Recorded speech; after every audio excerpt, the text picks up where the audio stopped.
Subscribe करें और bell दबाएं ताकि कोई खबर रह न जाए।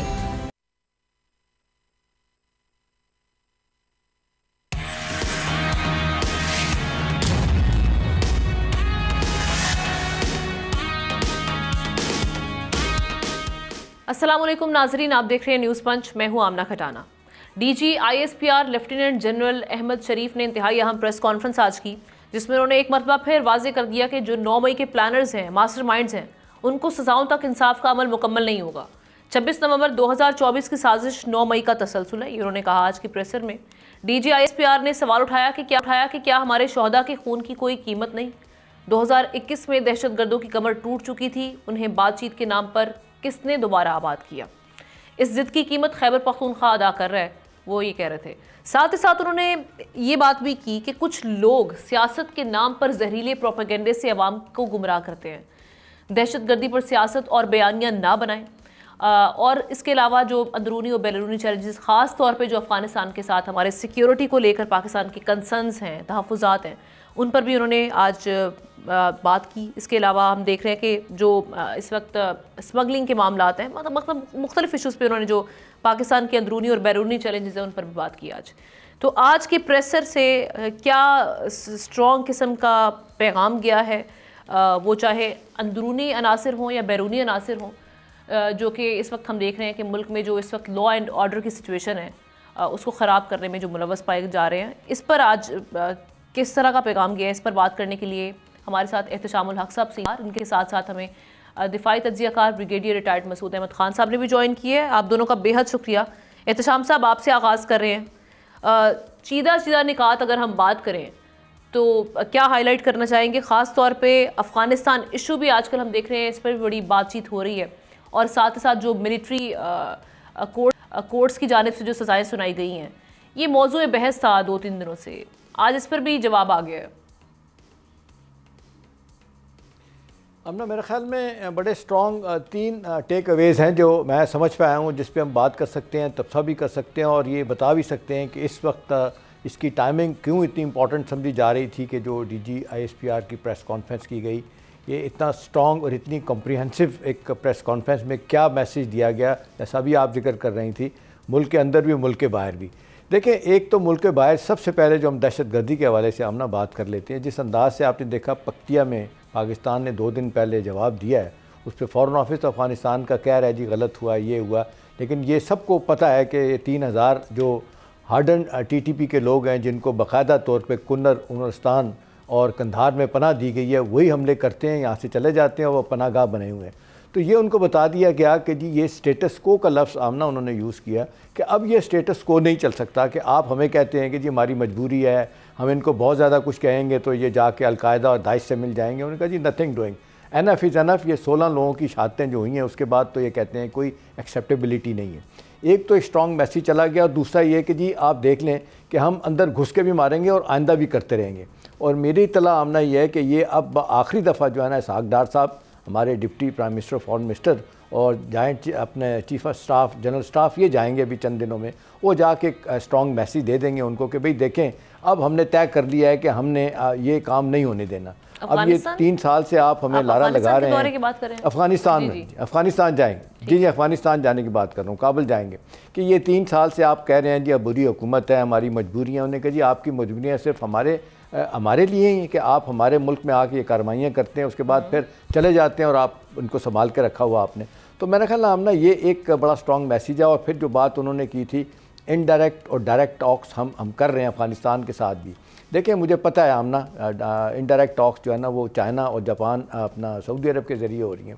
उन दोनों ममालिक ने भी बड़ा वाज़ेह तौर पे उनको टाइम एंड अगेन बताया, और लेटेस्ट खबर यही बता रही है कि जिस अंदाज से पाकिस्तान और सऊदी अरब के डिफेंस टाइज जो है ना वो तेज़ी के साथ जो है ना वो आगे बढ़ रहे हैं, उस सारे मामले में MBS भी समझते हैं कि पाकिस्तान का इस रीजन में बड़ा इंपॉर्टेंट रोल है। अगर इस मामले में अफ़गानिस्तान बिहेव नहीं करता, मुश्किलात पैदा करता है पाकिस्तान के लिए, तो ये सारा रीजन जो है डिस्टेबलाइज होगा। चाइना भी उनको ये बात कर रहा है, लेकिन MBS के ज़रिए जो बात कही गई लगता है इसमें बड़ा वजन है। तो एक तरफ तो ये मैसेज है कि जी अगर आप ये करेंगे तो हमारी कार्रवाइयाँ जारी रहेंगी। दूसरा इंटरनली हमने जो मैसेज दिया गया जिसका आप भी जिक्र कर रही हैं कि वो कहा जा रहा है कि जी हैंडलर और सहूलतकार वो अल्टीमेटली 9 मई के जो ना वहाँ जाएंगे। बाय द वे हम ना 9 मई के हवाले से जिस तरह उन्होंने एक बात की है, शायद मेरा ख्याल है बड़ी कन्विंसिंग बात लगी मुझे। वो कहते हैं कि जी अगर 9 मई को आप ये बार बार कह रहे हैं कि जी आपने खुद करवाया, आपकी एजेंसियों ने करवाया, तो ठीक है, हमने अपनी एजेंसियों को सजा दी है उन लोगों को, आपको फिर तो खुश होना चाहिए।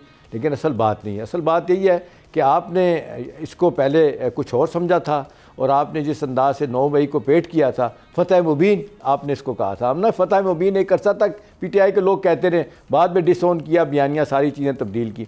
तो मेरा ख्याल है एक ये है। तीसरी बात है वो कह रहे हैं कि आपसे हमने बात नहीं करनी, PTI से बात नहीं करनी, गवर्नमेंट से एंगेजमेंट करें।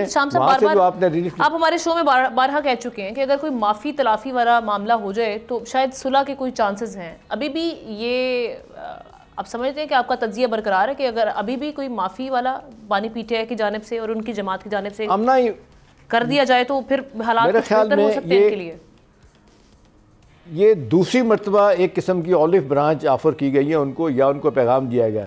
जिस दिन आपने देखा कि 25 लोगों की सज़ाएँ हुई थी, उस वक्त ये कहा गया था, नहीं क्लैरिटी के साथ बताया गया कि जी इसके मास्टरमाइंड कौन है, ज़रा सा हिंट किया गया था। मतलब यही था कि फैज़ हमीद का तो हमने इंटरनली हमारा अकाउंटेबिलिटी सिस्टम इतना स्ट्रॉन्ग है कि हमने तो अपने लोगों को नहीं बख्शना, तो किसी को क्यों बख्शेंगे। लेकिन ये एक मैसेज था कि अगर आप if you start behaving now तो शायद हम इसको रिकन्सिडर कर सकते हैं। आज भी आमना उन्होंने इन सो मेनी वर्ड्स यही बात की है। तो मुझे लगता है कि वहाँ पे अगर बेटर सेंस प्रिवेल नहीं करती तो मेरा ख्याल है उनके लिए मुश्किलात होगी। और तीसरी बात है कि आखिरी बात है आमना कि हुकूमत के लिए एक मैसेज है कि भाई आप अपने मामलात भी ठीक करें, KP वाले भी अपने मामलात ठीक करें, और जब बजाय इसके कि हर तीसरे दिन यहाँ छलांग मार के गंडापुर आए होते हैं, वहाँ कुर्रम में जाएँ, वहाँ जहाँ शादी हो रही है, वो एडमिनिस्ट्रेटिव मसला है, एक ज़मीन का तनाज़ा, उसको हल करने की कोशिश करें। जी अच्छा ब्रिगेडियर साहब, आपकी जाने बातें हैं। अभी ये जो एक और अहम इशू इसमें भी ऐड ऑन कीजिएगा। भारत के हवाले से भी बड़ी बात की और उन्होंने सारे मामलात सामने रखे। सीज़ फायर की इस साल अगर बात करें 25 बार खिलाफ वर्जियाँ हुई, 525 फायरिंग के वाक़यात पेश आए, 61 बार फ़ज़ाई हदूद की खिलाफ वर्जियाँ हुई और फॉल्स फ्लैग ऑपरेशंस भारत कई बार क्लेम कर चुका है। ये उन्होंने सारी बातें की हैं। अब हम ये एक्स्ट्रा टेरिटोरियल किलिंग्स इसी साल हमने देखा कि ये पाकिस्तान में भी करवाई गई। सियालकोट का वाक़या भी हमारे सामने था। अब पाकिस्तान क्लेम कर चुका है कि उनके पास इसके शवाहिद मौजूद है। पाकिस्तान आने वाले दिनों में आप समझते हैं कि ऐसे इकदामात हैं कि आलमी अदालत इंसाफ से इस सिलसिले में रुजू कर सकता है? ये सारे जो इकदामात भारत की जानिब से किए गए हैं, इसको देखते हुए। जी हाँ, बहुत शुक्रिया। देखें, एक बड़ा सॉलिड केस पाकिस्तान का बनता है और एक डोजियर हम पेश कर सकते हैं। हम 5 डोजियर्स ऑलरेडी पेश कर चुके हैं on Indian involvement in Pakistan, जो टेररिज्म करवा रहा है पाकिस्तान में। और पहला डोजियर हमने 2009 में जमा करवाया था और लास्ट वाज इन 2022। और अभी देखें हमारे पास एविडेंस आ चुका है जिसमें ऑलमोस्ट ऑल्दो 22 कश्मीरी यहाँ पे मारे गए थे, लेकिन पीछे जो केयर टेकर गवर्नमेंट थी उसमें उन्होंने सबूत दिए थे तकरीबन 4 लोगों के, जिसमें उन्होंने एस्टेब्लिश किया था कि इस तरीके से इंडियन रॉ इसमें इन्वॉल्व थी। और उसके अलावा देखें कि टेररिज्म जो पाकिस्तान के अंदर जो कुछ हो रहा है, तो इंडिया अफगानिस्तान से प्रॉक्सीज को तो यूज़ कर रहा है, उसके भी हमारे पास सबूत ऑलरेडी हैं वहाँ पे। और जिस तरीके से TTP उनके एक प्रॉक्सी है, ब्रॉस उनकी प्रॉक्सी है, तो वो वहाँ से एक्टिवली इन्वॉल्व हैं। पाकिस्तान तो पास में डोजियर्स में तो लोगों के नाम भी दिए थे जो they were involve in violating United Nation Security Council resolution 1267, जिसमें टेररिज्म को वो एड कर रहे थे by providing financial and material support. तो उसमें इवन जो आर्मी पब्लिक स्कूल में जो हमलावर जिसको मास्टरमाइंड के साथ जिसका राब्ता था, वो जलालाबाद बैठा हुआ था, उसका नाम अंगूरा था। और जिसने सराज राइसानी पे हमला करवाया वो बैठा हुआ था स्पेन बोल्दक में, उसका नाम पटनायक था। वो हमने वो सारे सबूत जमा किए। और अभी भी इंडिया हर वो मुमकिन कोशिश कर रहा है कि आपको डिस्टेबलाइज कर सके। और देखें, इंडिया तो अभी एक्ट कर रहा है as a policeman of international powers.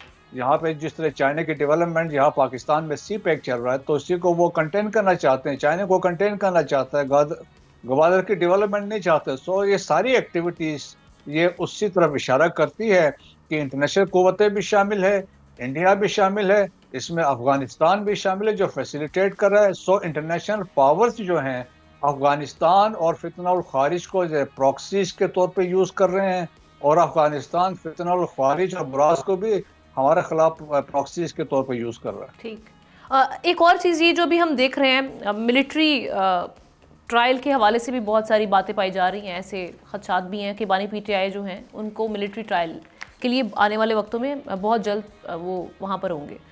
ये इस वक्त जो सिचुएशन हम देख रहे हैं आज के प्रेशर से आपको लग रहा है कि हाँ एग्जैक्टली हम उसी जानिब जा रहे हैं, जबकि हम ये भी देख रहे हैं कि यूके, यूएस और यूरोपीय यूनियन की जानिब से एक जो सिविलियंस का मिलिट्री कोर्ट की जानिब से जो सजाएं सुनाई गई हैं उस पर रिएक्शन आया है, तो आप आने वाले वक्त में देख रहे हैं? जी जी देखें जी, एक पहली चीज़ तो ये है कि जो अभी ऑलरेडी एक ट्रायल चल रहा है जिसमें हमारी जो एक फॉर्मर जनरल का जो ट्रायल चल रहा है और उस पर जो फेज़ 2 है, जो मतलब सेकंड स्टेज है, दैट इज़ ट्रायल, तो उससे देखें उससे पहले कि कोर्ट ऑफ इंक्वायरी भी होती है, इन्वेस्टिगेशंस भी होती हैं, सर्वे ऑफ एविडेंस भी रिकॉर्ड होता है और वो ओथ पे रिकॉर्ड होता है, और ट्रायल के दौरान में फिर एविडेंस भी लाया जाता है, काउंटर क्वेश्चंस भी होते हैं और इसमें एग्जामिनेशन भी होती है। और इसमें देखें कि जब इन पे एलिगेशंस लगी थी उसमें 9 मई के भी शामिल है, 22 नवंबर भी शामिल है, 25 मई भी शामिल है, तो उसके दौरान से चीज़ें एस्टेब्लिश होंगी तो उसमें से लिंक बनेगा। आज जो डीजी आईएसपीआर ने एक चीज़ पे वाजे किया था, अनलेस की जो मास्टरमाइंड्स हैं और एबेटर्स हैं, जब तक वो उनको पनिशमेंट नहीं होती है तो ये चीज़ मुकम्मल नहीं होगी, तो वो एक चीज़ है। सेकंड, जहाँ तक आपने बात की है कि यूरोपीय यूनियन ने कंसर्न शो किया है और इसी तरह यूनाइटेड किंगडम में, अनफॉर्चुनेटली देखिए ये इनकी हिपोक्रेसी है इन कंट्रीज़ की। जब हम बात करते हैं, जब ये खुद जब कॉलोनीज में थे, कॉलोनियल पावर्स थे, तो उस वक्त इनके जो मजालिम थे उस वक्त तो किसी ने बात नहीं की, और इसके बाद इनका मतलब एक्स्ट्रा ऑर्डिनरी सिचुएशन पाकिस्तान में हुई थी, इस पर पाकिस्तान ने मिलिट्री कोर्स एस्टेब्लिश की और आइन के मुताबिक की, और इसके मतलब आपको सुप्रीम कोर्ट ऑफ पाकिस्तान ने इनको अलाउ किया है। यहाँ तक यूनाइटेड किंगडम की बात है, देखिए जब उनके अपने वहाँ पे राइट्स हुए 2011 में, जब राइट्स हुए थे, लंदन राइट्स हुए थे, तो उनमें 700 के करीब लोगों को उन्होंने सजाएं दी थी, और उनको भी सजाएं दी थी 4 साल की जिन्होंने फेसबुक को यूज किया था। और मोर रिसेंटली आप देखें कि इनका डबल स्टैंडर्ड्स, कि साउथ पोर्ट में जो वायलेंस हुआ, वहाँ पे रेशियल वायलेंस हुआ, तो पाकिस्तान ने तो उनको असिस्ट किया इन एप्रीहेंडिंग वन ऑफ द कल्प्रिट्स, लेकिन उसके बाद भी उन्होंने 100 के करीब लोगों को प्रोसिक्यूट किया, 50 को पनिशमेंट दी, इंक्लूडिंग 3 माइनर्स। उस पर पाकिस्तान ने तो ऑब्जेक्ट नहीं किया कि आपने ये गलत काम किया, कोई वायलेट किया है। यहाँ पे it is a sort of A pressure tactics है, लेकिन पाकिस्तान का एक रिजॉल्व है, दे आर फर्म कि जी हम अपने सॉवरेनिटी पे किसी को अलाउ नहीं करेंगे वो इंटरफेयर करके हमें डिक्टेट करवाएं। एहतशाम साहब, एग्जैक्टली, और आज जो ये जो मास्टरमाइंड या प्लानर्स 9 मई के, उस हवाले से भी जो बात हुई है वो भी कहीं ना कहीं क्लियर मैसेज है कि जी जो बैरूनी दबाव भी है उसको भी डिसमिस या रूल आउट करते हुए ये जो पाकिस्तान के अंदरूनी मामलात जो हैं वो वैसे ही बरकरार रहेंगे। पाकिस्तान की जो मामलात है इस वक्त, इस पे एहतशाम साहब आपका कमेंट, जो आज मास्टरमाइंड्स के हवाले से कहा गया कि प्लानर्स इन तक जब तक इनको सजाएं नहीं होंगी तब तक 9 मई के जो मामलात हैं वो चलते रहेंगे, उसका तसलसल रहेगा। देखिए हमने बात तो बड़ी वाज़े तौर पे कन्वे कर दी गई है, अगर कोई ना समझे तो इसका कोई इलाज नहीं है। और वैसे भी आप देख लें कि वो जहानत की हद होती है, पागलपन की कोई हद नहीं होती। जब आप if you are simply unprepared to listen any advice, जब आप कोई अपनी सियासी पार्टी ना बना पाएँ, आप रॉक स्टार के तौर पर आप बिहेव कर रहे हो और फ़ैन क्लब बनाए हो, फर्स्ट सेकंड थर्ड टियर की लीडरशिप ही पैदा नहीं की हो आपने, तो नतीजतन यही होगा कि नीचे जो आपको लोग बातें करते हैं, हमें ज़ाती तौर पे पता है, आपको भी पता होगा, पीटीआई के लोग जो मिलते हैं वो आके क्या कहते हैं। और ये जो बैरूनी मुदाखलत है, ये बैरूनी दबाव की बातें हो रही हैं, उसको भी कहीं ना कहीं डिसमिस कर दिया है। 9/11 है, इसको आप ये जिस तरह डीजी आईएसपीआर कह रहे थे कि ये अफवाज पाकिस्तान नहीं, अवाम पाकिस्तान का मसला है, तो हम ना कहीं तो रेड लाइन ड्रॉ करनी पड़ेगी ना। जब आप इतनी स्ट्रॉन्ग लाइन लेते हैं, फिर आप उसमें इतने झोल लगते हैं, इतनी दफ़ा मौक़िफ़ अपना तब्दील करते हैं और फिर उसके बाद एक प्रोपेगेंडा बनाते हैं, बयानियाँ बनाते हैं, तो उसको स्कटल करने के लिए जहाँ हुकूमत अपनी प्रोपेगेंडा मशीनी या जो भी कहें अपना नुक्ता नज़र लेके आएगी फेक न्यूज़ के ख़िलाफ़, तो वहाँ एक स्ट्रॉन्ग मैसेज ये भी देंगी कि भाई जिन्होंने सहूलतकारी की है, जो प्लानर थे, जिन्होंने सब कुछ किया, कहा जा रहा है कि 1 साल लगा था इसको 9 मई को प्लान करने में। और जिस अंदाज से आप गुफ्तगू सुने, मैंने तो सुनी है मुराद सईद की, तो इतनी हॉरिफाइंग है। और आखिरी मैंने सुनी थी जो ऑडियो टेप आपने भी सुनी होगी, वो शफकत महमूद साहब की जो वज़ीर तालीम थे पीटीआई के, कि मैं इस घनौने काम में आपका साथ देने के लिए तैयार नहीं हूँ, या आप गलत काम कर रहे हैं, ये मुल्क के लिए, अदारों के लिए ठीक नहीं है, और वो अपने घर जाके बैठ गए थे। तो मुझे लगता है हम ना ये बता तो दिया गया, अब सवाल ये है कि कितनी तेजी के साथ, कितनी सूरत के साथ चलेगा। इतलात यही आ रही है कि सारी चीज़ें तैयार कर ली हैं, 1-2 हेयरिंग जो इनकी ख़त्म होगी अपनी, क्या कहते हैं, जी चलें जी, ठीक है। जी आपने जी एहतशाम साहब कंप्लीट कर लें ताकि हम अपनी अगली स्टोरी की जाने बढ़ें। जी ये हेयरिंग जो ना इनकी जो दूसरी हेयरिंग होने जा रही है अपने फैज़ हमीद की, उसके साथ ही इनके हाँ ये फैज़ हमीद की हेयरिंग जो अब नेक्स्ट होगी उसमें कहा जा रहा है कि उसमें एक बाकायदा तौर पे ये कहा जाएगा कि जी ठीक है उनको भी लाया जाए, उनका भी नाम आएगा बानी पीटीआई का। ठीक है जी, आपने ये खबर भी दे दी है, थैंक यू सो मच। हमारे साथ ब्रिगेडियर रिटायर्ड मसूद अहमद खान साहब मौजूद थे, एहतशाम साहब साथ ही रहेंगे। और जिस तरह से हम देख रहे हैं अपनी अगली स्टोरी की जानिब बढ़ते हैं। वफाकी वज़ीर बराए कौमी और ग़िज़ाई तहफ़्फ़ुज़ व तहक़ीक़ राना तनवीर हुसैन ने तुर्किया के सफ़ीर इरफान नज़ीर ने मुलाकात की, जिसमें दोनों ममालिक के दरमियान ज़रई ताउन को फ़रोग़ देने पर तबादला ख्याल किया गया। दोनों फ़रीक़ैन ने स्ट्रेटेजिक इकनॉमिक फ्रेमवर्क के तहत शराकत दारी के नए मौक़े तलाश करने और ज़रई तिजारत और टेक्नोलॉजी को एक दूसरे के साथ शेयर करने पर इत्तफ़ाक़ किया। पाकिस्तान से तुर्किया के लिए चावल, गंदम, आम की बरामदात बढ़ाने, एग्रीकल्चर ब्रीडिंग और इसके साथ साथ एडवांस इरीगेशन सिस्टम के मुश्तरका मंसूबे शुरू करने पर भी जोर दिया गया। यही नहीं, नाज़रीन को याद होगा कि रवां साल जब तुर्किया के वज़ीर ख़ारजा पाकिस्तान आए थे तब भी दोनों ममालिक ने तिजारती हजम बढ़ाने पर जोर दिया था और वज़ीर आज़म शहबाज शरीफ ने इस ख्वाहिश का इजहार किया था कि वो तुर्किया और पाकिस्तान का तिजारती हजम 5 अरब सालाना तक बढ़ाना चाहते हैं। इस तमाम सूरत हाल पर बात करने के लिए एहतशाम साहब के चौधरी अकमल साहब ने, इकॉनमी एक्सपर्ट हैं, उन्होंने भी ज्वाइन किया। बहुत शुक्रिया। आपसे आगाज़ करते हैं चौधरी साहब, ये जो हम अभी देख रहे हैं इस कौन कौन से एवेन्यूज़ हैं, ख़ास तौर पे अगर हम ये एग्रीकल्चर की बात करें, इसमें कितनी पोटेंशियल है? पाकिस्तान एक्सप्लोर कर सकता है तुर्किया के साथ किन मामलात पे काम कर सकता है और किस हद तक फ़ायदा उठा सकता है इस अपॉर्चुनिटी से?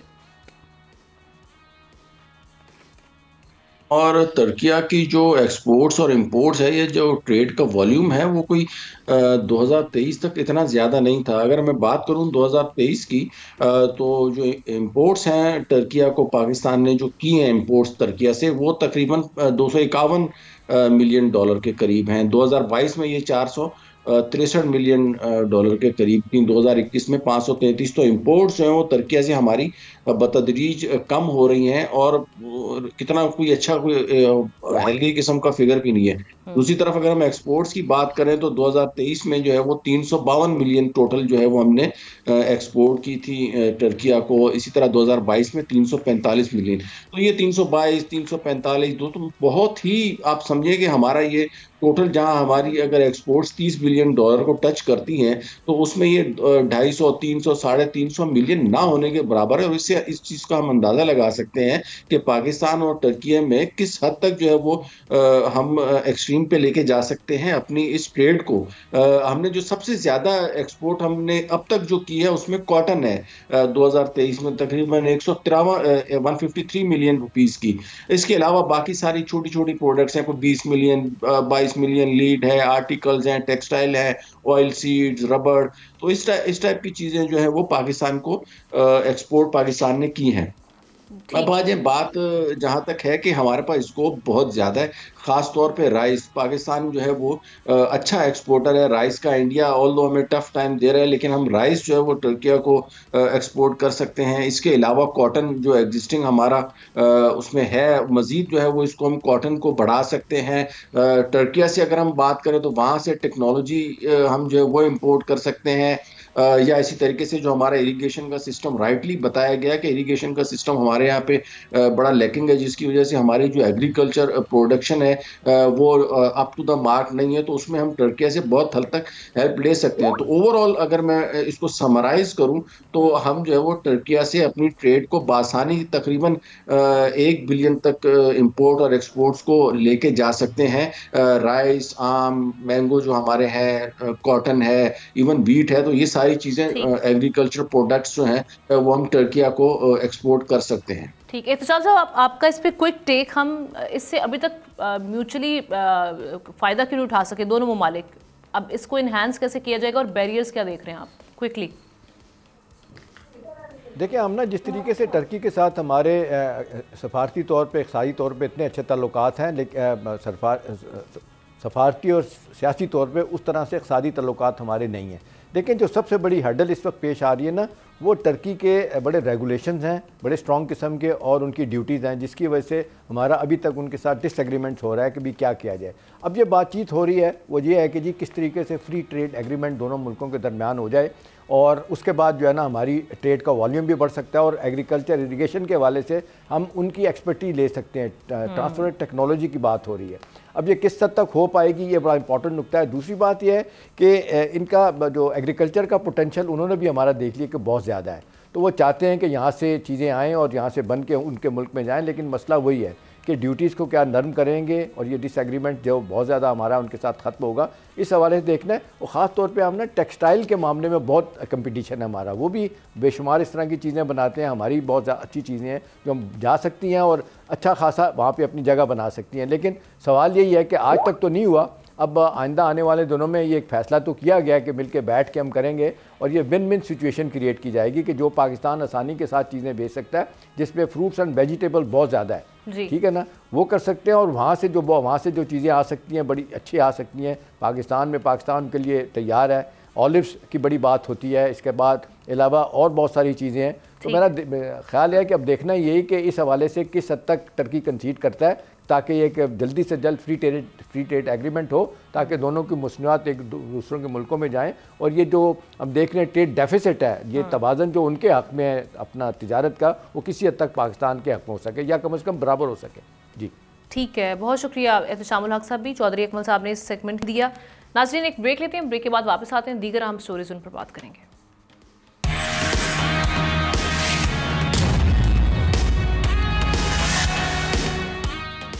वेलकम बैक नाजरीन। पाकिस्तान में एक अहम मसला सर उठा रहा है और इस हवाले से हम खबरें भी देख रहे हैं, वो है एड्स HIV का मसला। मरीजों की तादाद यहाँ पर लाखों में देखी जा रही है, जबकि नेशनल एड्स कंट्रोल प्रोग्राम ने रवा बरस सितंबर 2024 तक 72,515 HIV केसेस रजिस्टर किए।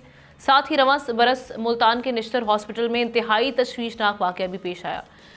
अक्टूबर में स्क्रीनिंग के दौरान एक मरीज़ जो था उसमें HIV की तशखीस हुई, जिस पर डॉक्टर अलर्ट हुए क्योंकि अगर ये वायरस डायलिसिस सेंटर में आ सकता था, ये निश्तर हॉस्पिटल का डायलिसिस सेंटर था जहाँ पर ये तशखीस हुई, तो ये भी हो सकता था कि वो सिर्फ एक मरीज़ तक महदूद ना रहा हो।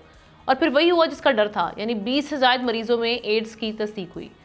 सूबाई हुकूमत ने बताया कि अफसरान की गफलत की वजह से HIV डायलिसिस सेंटर के मरीजों में फैला, जबकि कुछ रोज़ कबल अक़वाम मुत्तहिदा के कंट्री डायरेक्टर बराए एड्स ने भी कहा है कि इज्तमाई कोशिशों के बावजूद पाकिस्तान में HIV की वबा बढ़ रही है, जिसके लिए लॉन्ग टर्म पॉलिसी बनाने की ज़रूरत है।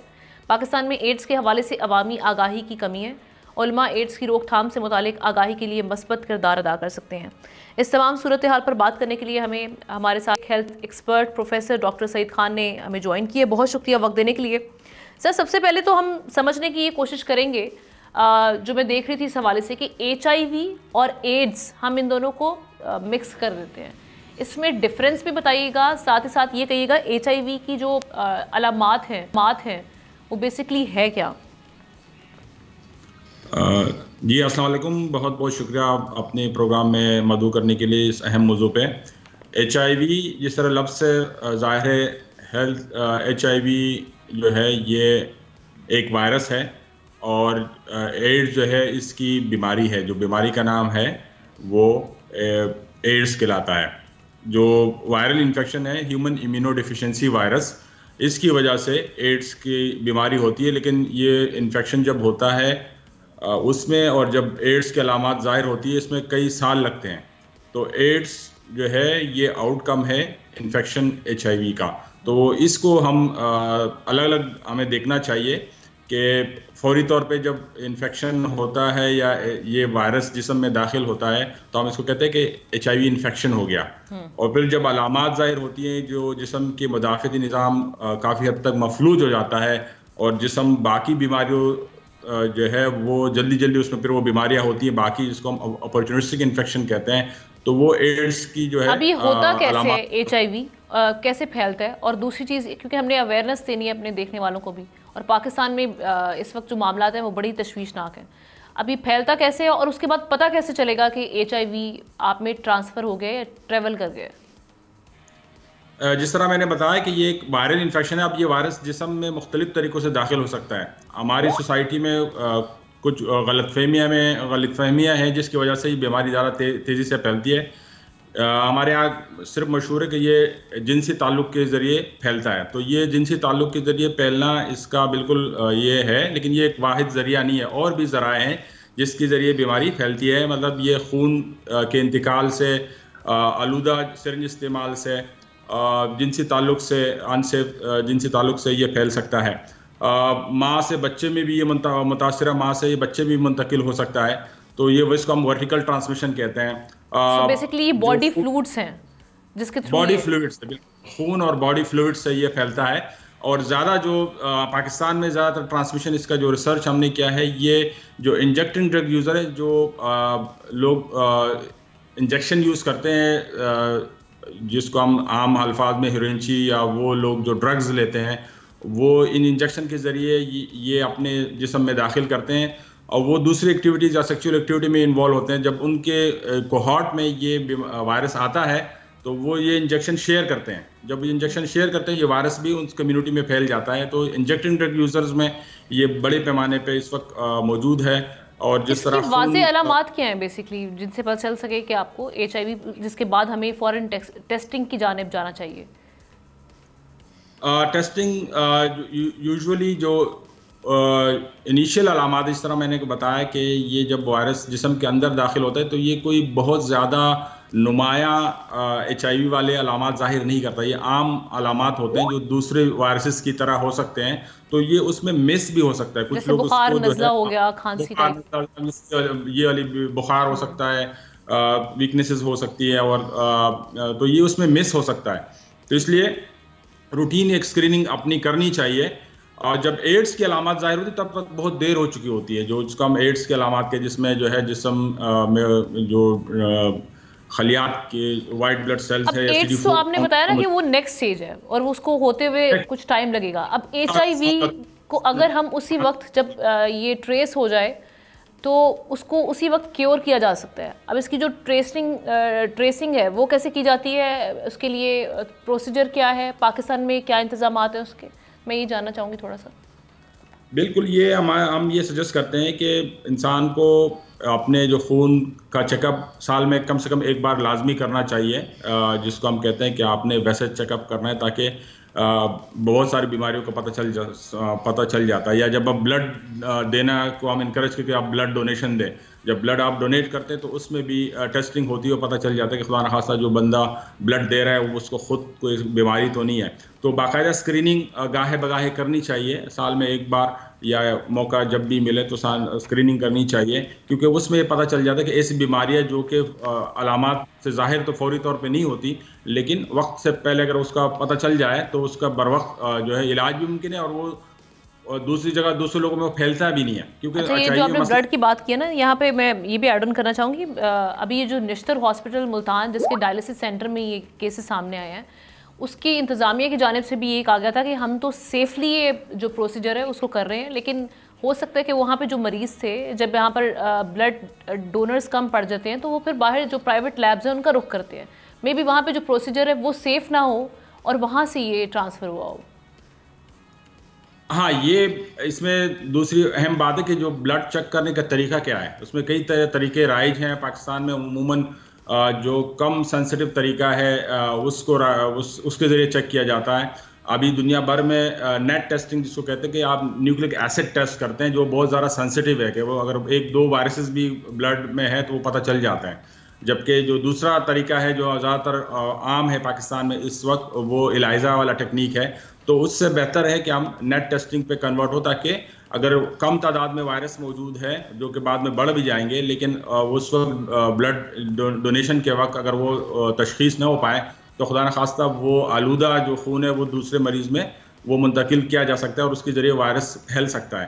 तो ये सेंसिटिव सेल्फ टेस्टिंग का भी कहा जाता है। पाकिस्तान में सेल्फ टेस्टिंग आपको लगता है कि रिलायबल है, ऑथेंटिक है? यहाँ पे जो किट्स हैं उसका इस्तेमाल करके आप चेक कर सकते हैं? HIV के बारे में बहुत बड़ा एक मसला हमारे है स्टिग्मा का, कि स्टिग्मा बहुत ज़्यादा, इसके साथ स्टिग्मा बहुत लिंक्ड है।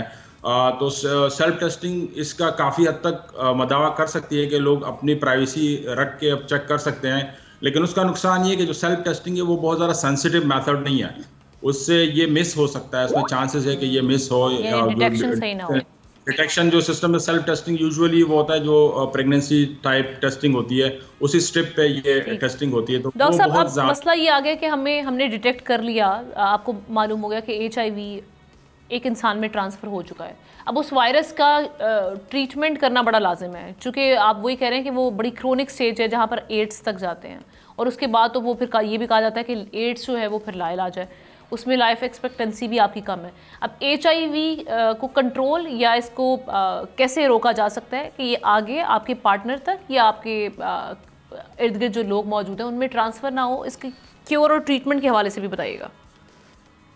ये बहुत अहम नुक्ता है पूरे HIV की ट्रांसमिशन को रोकने के लिए, इसकी जो आउटब्रेक है उसको कंट्रोल करने के लिए बहुत अहम नुक्ता आपने उठाया।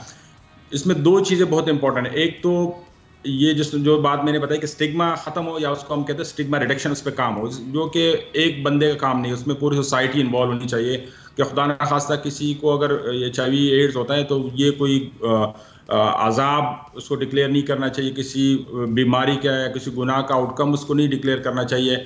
उस पेशेंट के पास ये चॉइस होनी चाहिए कि वो किसी लेबॉर्ट्री में जाए, डॉक्टर के पास जाए और वो अपनी तशखीस कर सके। अदरवाइज का नुकसान ये होता है कि वो छुपाएगा, जब छुपाएगा तो बीमारी मजीद फैलती चली जाएगी, उसके बच्चों में, पार्टनर्स में वो बीमारी फैलती चली जाएगी, कि उसके डर की वजह से वो किसी डॉक्टर के पास नहीं जाएगा, या खौफ की वजह से कि सोसाइटी का प्रेशर उस पर होता है कि ये कोई स्टिग्मा इससे बड़ा रिलेटेड है। अदरवाइज अगर अब काफ़ी इसके इलाज भी आ चुके हैं दुनिया भर में, काफ़ी अद्वियात अवेलेबल है, और गवर्नमेंट इसको फ्री इलाज प्रोवाइड कर रही है, जो नेशनल एड्स कंट्रोल प्रोग्राम के अंडर। पाकिस्तान में भी ये इलाज फ्री है HIV? बिल्कुल, पाकिस्तान में ये एड्स का इलाज अवेलेबल है और फ्री ऑफ कॉस्ट है। नेशनल एड्स कंट्रोल प्रोग्राम के अंदर जगह जगह पे इसके सेंटर कायम है।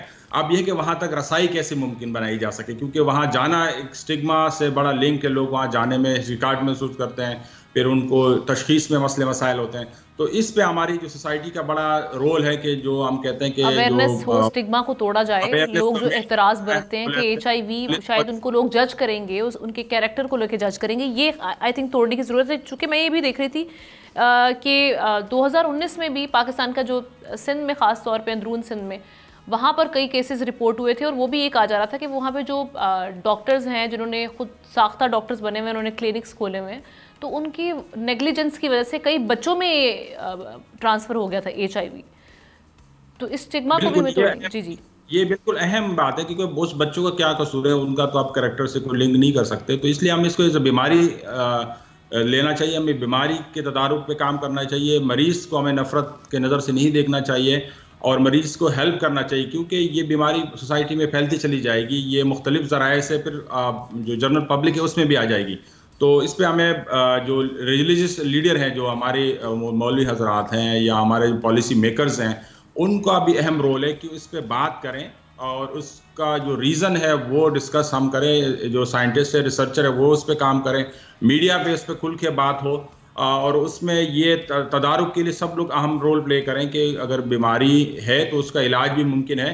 लेकिन और दूसरा जो टेक्निक्स हैं, जो अभी ये लेटेस्ट टेक्निक आ चुकी हैं इसकी तशखीस की, उसके इलाज की, उस पे भी बात भी करनी चाहिए, और गवर्नमेंट को इस चीज़ को। अच्छा, ये जो HIV से एड्स तक का सफ़र, इस दौरान अगर हम इसको प्रिवेंट कर लिया जाए, इसको रोक लिया जाए, वहीं पे जैसे हम एक कहते हैं कि कैंसर है, उसको अगर रोक लिया जाए तो फिर वो ज़्यादा क्रोनिक स्टेज पे नहीं जाता।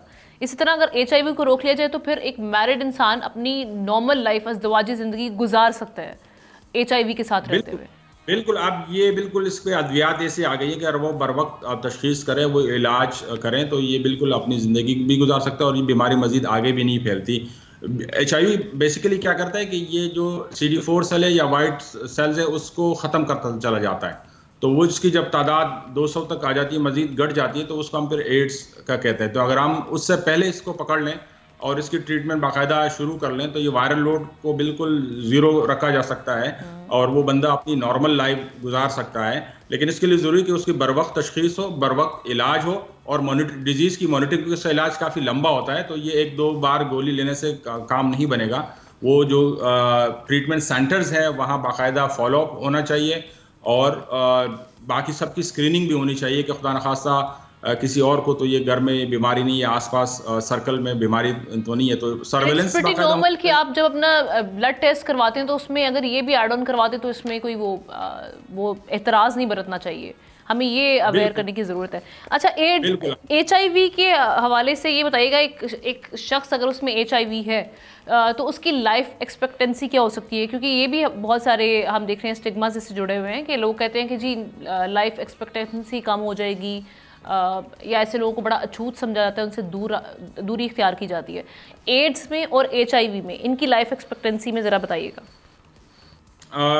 बिल्कुल, मैंने जिस तरह बताया कि HIV पॉजिटिव पेशेंट बिल्कुल नॉर्मल हो सकता है, अगर वो बर वक्त इलाज करे तो पूरी ज़िंदगी जिस तरह नॉर्मल लाइफ है वो गुजार सकता है। अगर उसको बाकायदा मॉनिटर किया जाए, उसकी अगर खुदा न खास्ता वंस एड्स हो जाए तब जाके बीमारी बहुत एडवांस स्टेज पे होगी, और वो क्योंकि जो इम्यून सेल्स है वो ऑलमोस्ट बहुत कम तादाद में या ख़त्म हो चुके होते हैं, तो फिर उसमें बाकी जो बीमारी है वो उसको हम कहते हैं जो अपॉर्चुनिस्टिक इन्फेक्शन है। जिस तरह आम बीमारी जो आम हालात में हम पे असर नहीं करती, और जिस तरह हमारी बॉडी में कैंसर का डिफेंस मैकेनिज्म है, तो अगर वंस एड्स स्टार्ट हो जाता है तो फिर वो मुदाफ़ती निज़ाम वीक हो जाता है, तब बहुत देर हो चुकी होती है। तो उससे पहले अगर हम इसको तशख़ीस कर लें और इलाज बाकायदा मुस्तनद जगहों पे जहाँ पे इसके एक्सपर्ट्स मौजूद हैं, जहाँ पे गवर्नमेंट ने फ्री ऑफ कॉस्ट इसकी अद्वियात मुहैया की हुई हैं, वहाँ से हम इन पेशेंट को कनेक्ट करवा लें या वो पेशेंट ख़ुद वहाँ कनेक्ट हो जाएँ और बाकायदगी से अपनी अद्वियात का इस्तेमाल करें, तो ये बीमारी को और इसका इलाज कोई बहुत मुश्किल नहीं है, यानी किसी मुश्किल मरहले से गुजरना नहीं पड़ता। इसमें बेसिकली आपने मेडिसिन का इस्तेमाल करना है, राइट?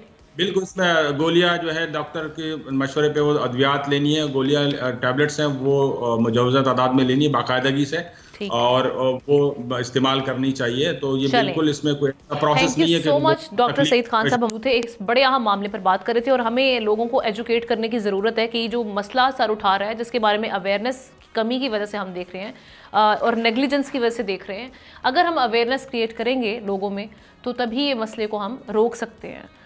इसके साथ ही प्रोग्राम का वक्त खत्म हो जाता है। आपसे मुलाकात करते हैं अगले हफ्ते। अल्लाह हाफ़िज़।